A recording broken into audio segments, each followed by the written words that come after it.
questions? Seeing none, I thank the sponsors and I look forward to the second hearing next week on this bill. Thank you. Next up, the third hearing on requiring ODNR to acquire organ donation. Up Andrea Mock. And I've reviewed your testimony, and the vast majority of your testimony has nothing to do with this bill. So I would like you to try to stay on what the bill is about. Thank you. Go ahead. Okay, sure. Chair Huffman, members of the committee, I come to you today as a mother who has become the voice for my son Damon, as he no longer has one. While believing deeply in the altruistic value of organ donation, we personally have experienced the severe shortcomings and exploitation permitted under our current laws. My son Damon had his body harvested without his consent due to legal loopholes in Ohio's current legislation. This experience has left our family in anguish and continues to raise critical concerns that this bill fails to address the transparency and anatomical gifts and organ donation. In Ohio, it only takes the consent of one parent to authorize organ or tissue donation. Damon was not a donor, despite what we were led to believe, and it was not marked on his identification. However, his biological father was able to authorize over the phone permission to harvest his anatomical gifts. As a result, his death remains shrouded in questions surrounding his passing. The necessary autopsy was conducted only after multiple tissues have been removed: heart tissue, skin, ligaments, bone, eyes, and even his tendons, making it impossible for his autopsy to be conclusive. My son's eyes were sent to Argentina from the Central Ohio Lions Eye Bank, despite meeting American healthcare standards. His skin was rendered damaged due to unspecified lab errors that went unanswered from a company called MTF Biologics.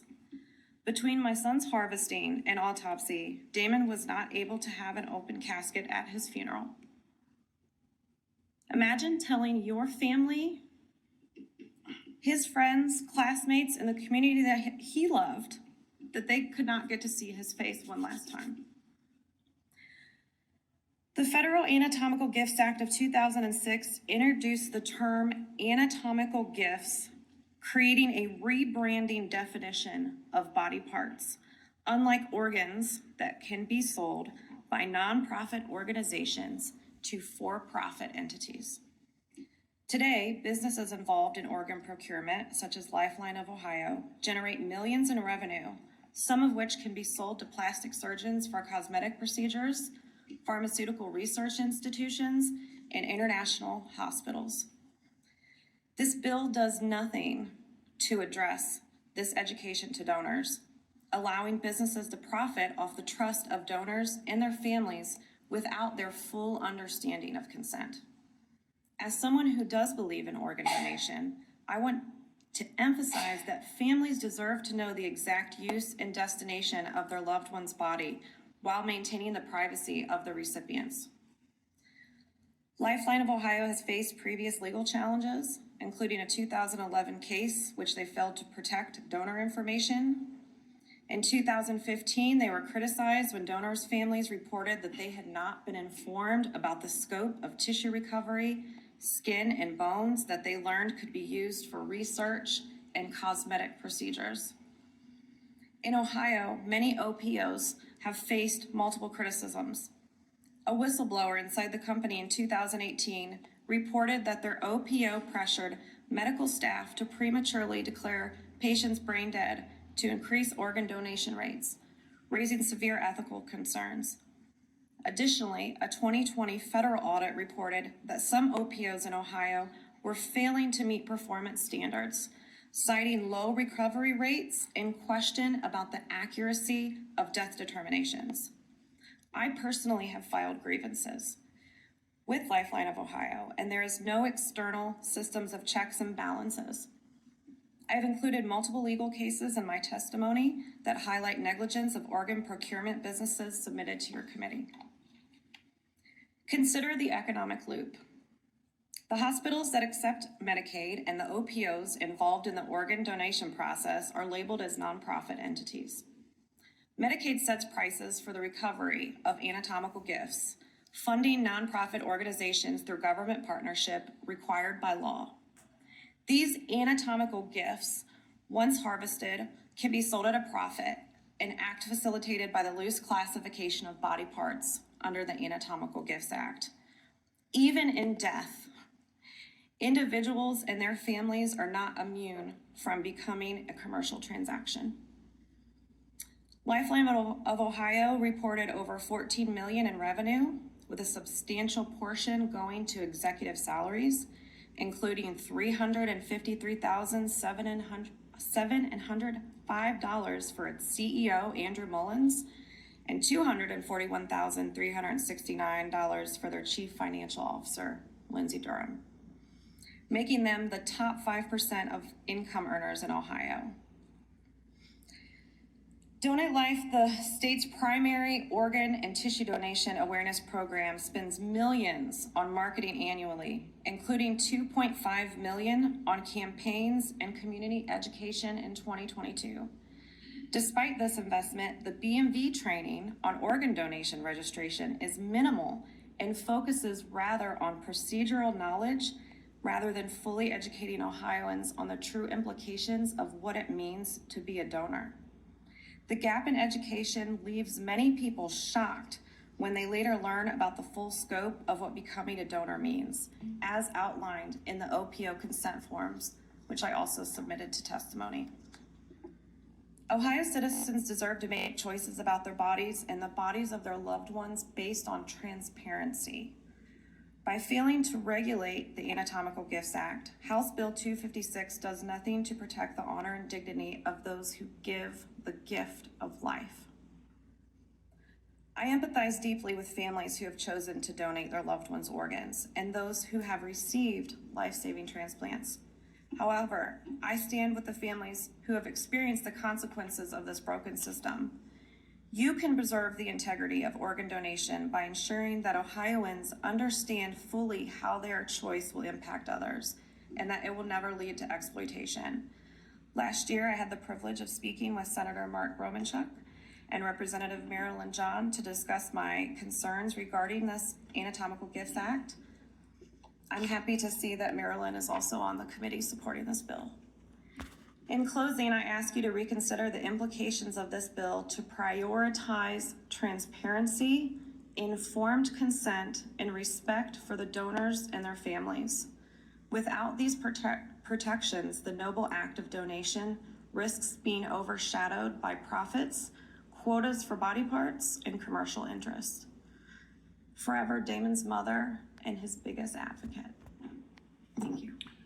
Is there any questions? I would encourage you, the intent of this bill is to have organ donation with ODNR. And I understand all your other problems with consent and what goes on with the OPOs. And I would encourage you to work with a member of the General Assembly and achieve those goals. But knowing in discussions with the sponsors of the bill, their goal is just to make sure more people have the opportunity to become organ donors, and I would encourage you to work with somebody to about your other concerns. I have addressed that. I've actually talked to 17 supervisors from different counties that are the supervisors for BMVs, instructing when you're asked when you go for your license. They said that they are not aware of the outlines of the OPO consent forms.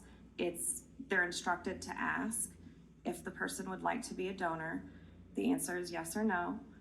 Once they say yes, they are instructed to not ask again upon renewal.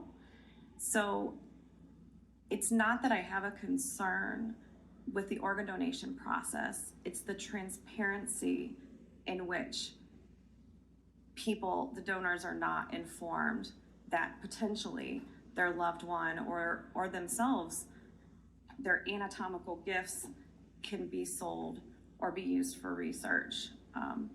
People are very quite shocked when they hear that. Senator Rubinchuk. Thank you, Mr. Chairman. Nice seeing you, Ms. Mock. I think what the chairman is saying is that this bill had a specific purpose, and that purpose was to offer people to sign up as an organ donor when they go and get their ODNR hunting license, fishing license, things like that. So unless you speak to the representatives that have sponsored this bill, Representatives Miller and Creech, it would be difficult for us to amend it until they give us some sort of consent that they would be in favor of that. So some of your concerns are outside of the scope, but they sort of fit into the big picture of this industry, if you will. So I think with the chairman's permission, I didn't mean to put words in his mouth, but I think that's kind of what he's saying, that it doesn't, it wasn't the purpose of this bill, wasn't the intent of the bill. So if you talk to the sponsors, they'd be willing to amend into this bill some of your concerns. I think the committee would be open to considering that. So thank you. Thank you for testifying today. Thank you. Yes. And I hear what you're saying, Senator Romanchuk. Thank you, Mr. Chair. I guess my concern is that I hear your concerns, and they are actually separate concerns from what this bill is. And of course, Senator Romanchuk has said that, and so has the chair. But I don't believe that we should dismiss your concerns. And even if we vote for this bill in favor of the bill, it's simply adding ODNR and fishing and hunting license as a way to become a donor. That's not going to address what you have, and I don't think that there's any way for us to amend this to address your concerns. So you've already talked to Senator Romanchuk and you've talked to some other folks. I do believe that your conversations need to be about what is in law and what needs to be told. How is it revealed? What information are they required to give to persons as far as the organ donation? Because it is. When you go to the B&B, they say you would like to be an organ. You say yes or no. At that point, you don't know, nor does that 18-year-old who's getting their driver's license, or even that 16-year-old who's asked the same question. Yes. Whether or not they know the extent of how much of their body will be taken and what happens. That's never going to be addressed in this bill, but it does need to be addressed. So you can call Senator Romanchuk again. No, I'm just kidding. But it does need to be addressed. So I don't want you to understand that even if this bill moves forward the way that it is, has nothing to do with dismissing your concerns. I understand the difference, and thank you for pointing that out. I just want the committee to be aware in every situation to understand what is happening, and with the increase of donorship, which I'm assuming it's to help increase the donorship, Right. that the people who are asking people if they want to be a donor, that they are informed of what they're asking, and that the people that are giving consent are also informed. Thank you. All right. Well, no more questions. I thank you very much for your testimony. Next up,